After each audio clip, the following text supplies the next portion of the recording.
What would you say if you had the chance, not just to witness the world's most important events, but to briefly participate in them? For some, it might be a dream. For others, a burden. Conwood didn't have a choice. By a twist of fate, he was forced to be present during the milestones that defined Lugunica's history. Not only did he carry the legendary sword Reed for a short time, but he ended up being a vital piece in one of Subaru's plans. His story begins in the early days of the demi-human war, the conflict that gave rise to the fame of the Sword Demon and the Sword Saint. Conwood had a front row seat because he met Wilhelm shortly after he joined the army. He watched Wilhelm's skills being forged firsthand, and on more than one occasion, Wilhelm actually saved his life on the battlefield.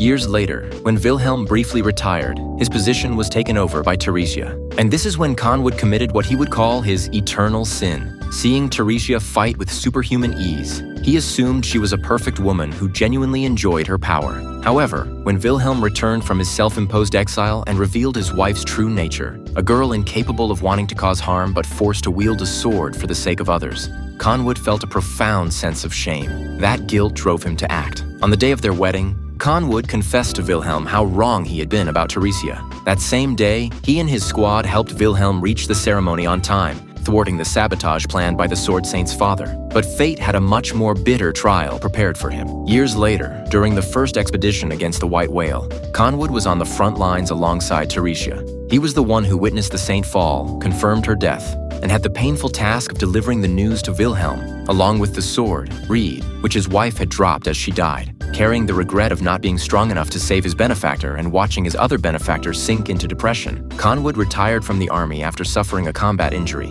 He left with honors and opened a tavern in the capital. Due to his reputation, the place became an exclusive spot for knights of the caliber of Julius and Reinhard. Even Heinkel, the son of his former benefactors, avoids the place because he can't stand to look an old family friend in the eye. It reminds him too much of everything he lost. Years passed, and his regret only grew, until one day, a black-haired youth appeared with crucial information about the White Whale's whereabouts. Without a second thought, Conwood temporarily closed his tavern, put on his old uniform once more, and called upon the veteran squad of his generation, the same squad that accompanied Theresia and Wilhelm in all their battles, to return to the battlefield one last time. He might not be the most skilled soldier, but he isn't ungrateful. He still had to pay back Wilhelm and Theresia for everything they did for him, but first, he had to thank the mysterious black-haired boy who made all of this possible. But that's a story you already know.